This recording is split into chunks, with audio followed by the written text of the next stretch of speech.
સવારમાં ઉઠીને ફોન ખોલ્યો ને ત્યારે ખબર પડી કે ચોથા મિની વ્લોગની તો 4000 રૂપિયા કમાણી થઈ ગઈ. જો તમારે જાણવું હોય ને તો આગળ મિની વ્લોગ જોજો ને તો જ ખબર પડશે. જય માતાજી મિત્રો, સ્વાગત છે તમારું આજના મારા ચોથા મિની વ્લોગમાં. તો આપણે છે ને જો ઘરનું નાનું મોટું કામ કરતા હતા છે ને. જો મિત્રાજભાઈ આવી ગયા હતા, મને ક્યાંયથી મમ્મી તું ઊભી થાય, એક દિવસમાં કરોડપતિ કેમ બનવું, નહીં તો હું આજે બધાને શીખવી.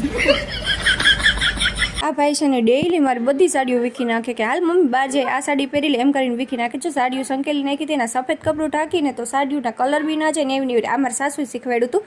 તો જો હું છે ને કબાટ સાફ કરતી હતી ને પાઉચમાં રાતમાં આવી ગયું. એટલું સરસ છે ને, લિપ્સની ડિઝાઇન છે, લિપસ્ટિક છે, બહુ મસ્ત છે, લેધરનું છે અને એટલું સરસ ક્વોલિટી છે ને આની. મેં ખાલી 200 રૂપિયામાં લીધું. કોઈને લેવું હોય તો મને કમેન્ટ કરજો, લિંક આપી દઈશ.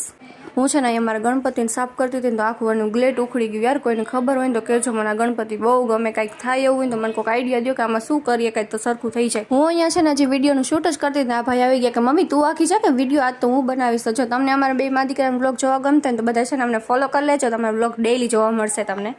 ઘણા બધા મને પૂછતા કે દીદી તમે કયું કામ કરો છો? જો હું વર્ક ફ્રોમ હોમ કરું છું, 2 થી 3 કલાક કામ કરીને સારી એવી ઇન્કમ જનરેટ કરું છું. નાનું બાળક છે, ઘર સંભાળતા પણ હું આ બધું કરું છું. જો કોઈને કામ કરવું હોય ને તો મને છે ને કોમેન્ટ કરજો, ડીએમમાં હું તમને બધી જ ઇન્ફોર્મેશન આપીશ, પછી તમે સ્ટાર્ટ કરી શકો. છે ને જો મારી વાલુડી માના છે ને વાયણા લેતી હતી, હું એને એટલું જ કહેતી હતી માં મને ડગલે ને પગલે તું સાથ દેજે, દુનિયા દે કે ના દે તું મારી ભેડી રહેજે. માં કે તારો તો સાથ દઈ શકતે પણ તને જેટલા like comment share and follow કરે છે ને એ બધાનો સાથ દઈશ. આજના મિની વ્લોગમાં બસ આટલું જ. તે મળીએ કાલના નવા મિની વ્લોગમાં. જય માતાજી બધાને.